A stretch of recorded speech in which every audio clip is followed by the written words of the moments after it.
Senhoras e senhores, aqui quem vos fala é Fabrício Stagliano e hoje o assunto é importantíssimo, hein?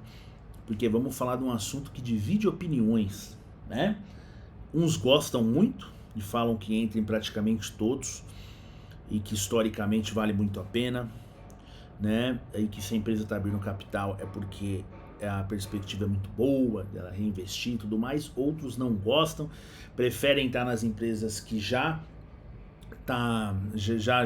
tem negociação, porque aí fica mais fácil de entender o valuation dessa empresa, de precificar ela, de entender quanto ela vale e tal, né? Porque o IPO é uma novidade, enfim, a parada divide opiniões, tá? Outros têm essa ideia igual a minha aí de participar de alguns bons, né? Buscar alguns bons, lapidar ali e tal, para participar do que pode ser boas empresas ali. Turma, então vamos lá. Primeiro vamos entender do que a gente vai falar, que é IPO. IPO, em inglês, Initial Public Offer, para o português aqui, para o Portuga, para o Brazuca, oferta pública inicial, né? E ela acontece quando, turma? Quando uma empresa quer abrir capital na bolsa. A empresa abre capital para quê? Para captar recurso. Para que uma empresa capta recurso? Para geralmente investir a grana e crescer mais, né? Esse é o intuito da empresa, tomar um empréstimo, por exemplo, num banco, ir lá no BNDES tomar um recurso, ou ir no mercado e abrir capital, ter mais acionistas e tal. Na teoria é isso. Na teoria, uma empresa que está abrindo capital tá fazendo uma coisa interessante, né? Você tá captando recurso para crescer ainda mais. Então, você é dono de um açougue aqui, você tem, eu tenho 5 redes de açougue aqui, eu tenho um negócio legal, tal, mas eu quero crescer pro Brasil todo. Eu tô só em São Paulo, eu quero crescer esse açougue pro Brasil todo. Você pode abrir o capital do seu açougue, né?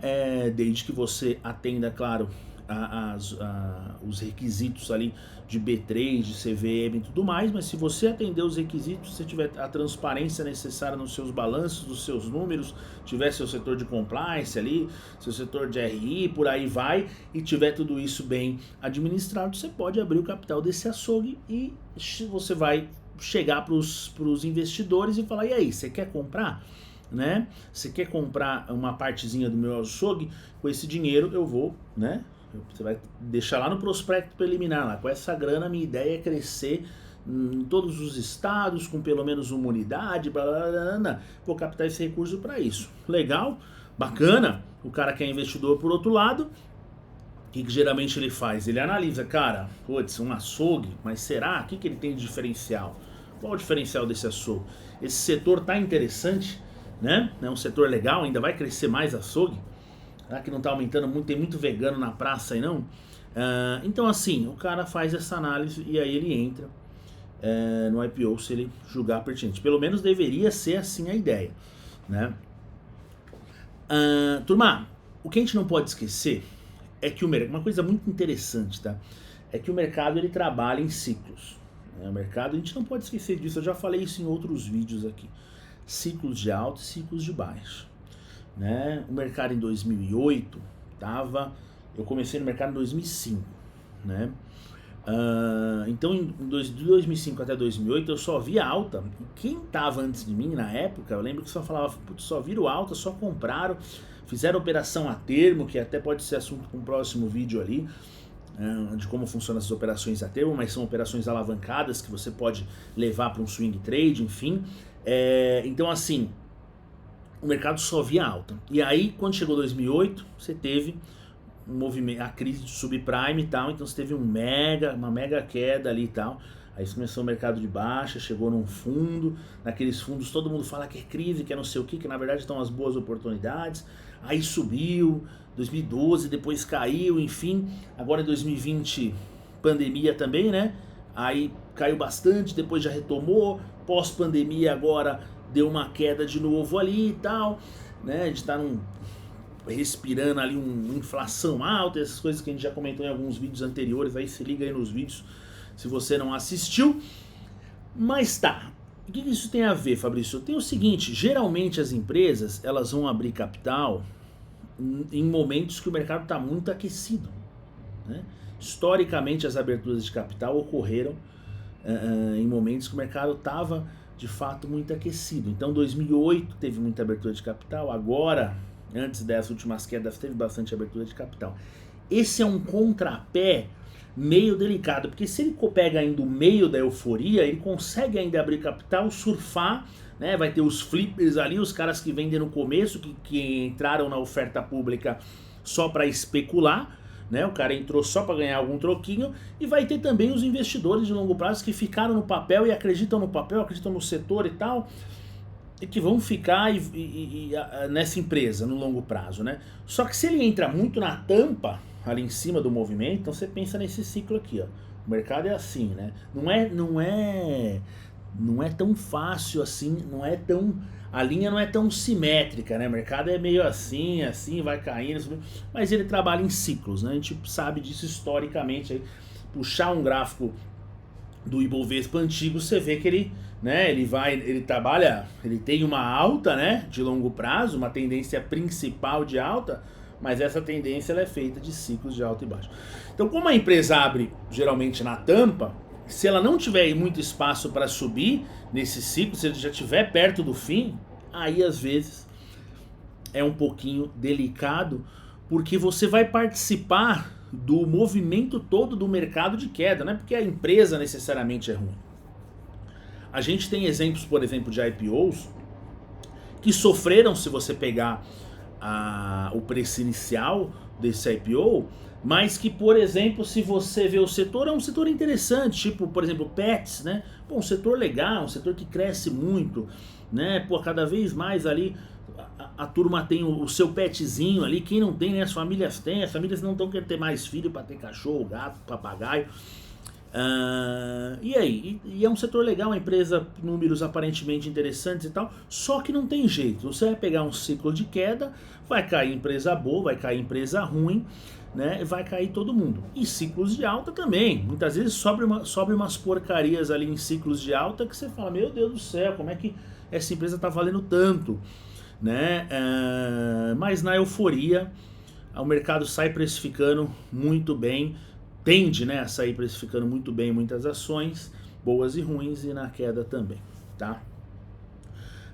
O que aconteceu recentemente, turma, foi que muitos IPOs, eles surgiram no mercado, né? Então a gente teve Melius, a gente teve né, que é a Cash 3, a gente teve a própria Pets que eu comentei, teve Espaço Laser, teve Eletromídia, teve bastante empresa de tecnologia que a turma acha que foi precificada muito alta, né? Agora o pessoal chega nessa conclusão, né? Depois que caiu, aí fica mais fácil de entender o que se foi precificado caro ou não, né?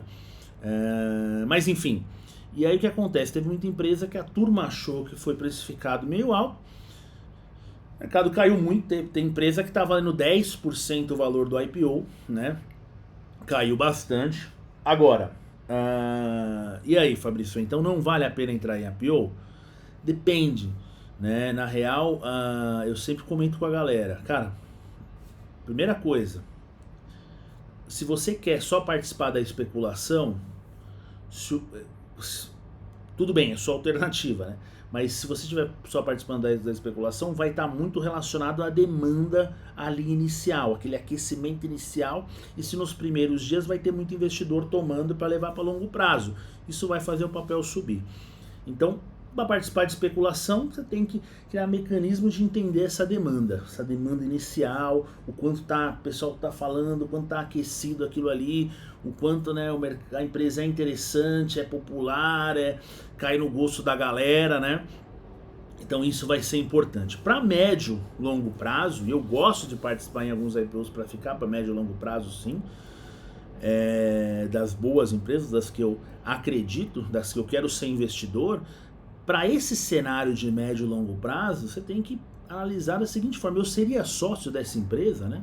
Qual que é o setor que ela está inserido? Qual que é o motivo que ela quer abrir capital, né? Quer pagar uma dívida, quer expandir, né? Quem são os donos, né? Então, assim, tudo isso precisa ser analisado, tá, turma? A gente entra muito nas euforias aí.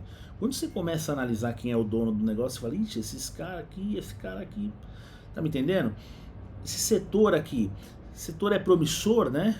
Essa área que a empresa atua ainda vai gerar bons frutos, ou eu já estou indo num setor saturado, tá? E aí dessa forma, entender se a precificação desse IPO tá ok, né? E aí sim você fala, beleza, eu vou assumir um risco e vou participar desse IPO. A IPO pode ser muito interessante ou pode ser sim uma grande furada, né? Vai depender do momento em que a empresa está abrindo capital, e vai depender do setor, e vai depender da expectativa dos investidores, vai depender de tudo isso. Um ponto importante é o seguinte, é aquilo que a gente comentou, como o mercado trabalha em ciclos, ficar esperto que os IPOs muitas vezes eles ocorrem nos ciclos de mercado, nas euforias, né, nos topos de mercado, tá? Então, se ele, repetindo aí para vocês, né, falei, deixa eu reforçar essa ideia. Se ele acontece o IPO e você consegue ainda estar numa tendência, você ainda está surfando aquela tendência, é bacana, mas muitas vezes ela vai estar ali no topo, tá? Então avalie bem o IPO que você vai entrar, não é entrando em todos não, né? Olhe com carinho, porque tem coisa aí que judiou da galera, né? Tem empresa que tá valendo 10% do valor que o investidor colocou no IPO. Então você imagina, um IPO de 100 pila, o cara colocou 100 mil reais, investiu 100 mil reais, ele tá com 10 mil agora, tá com 15 mil, tá com 20 mil, tá? Quer correr esse risco, né? Então saiba onde você está se enfiando, tá? Empresas que nunca tiveram não tem uma paridade na bolsa, tem que olhar com carinho, né, para você entender a precificação dessa ação, tá? Não é fácil, né, precificar. Quando a empresa já tem alguma coisa no setor na bolsa, fica um pouco mais fácil de precificar ou menos difícil de precificar, tá? Então se atente a esses detalhes. E quando tiver um próximo IPO, me pergunte aí, Fabrício, e aí, o que você acha, qual que é a ideia, o que a gente pensa, me chama aí que a gente troca uma ideia, meus contatos sempre aparecem na descrição dos vídeos, certo?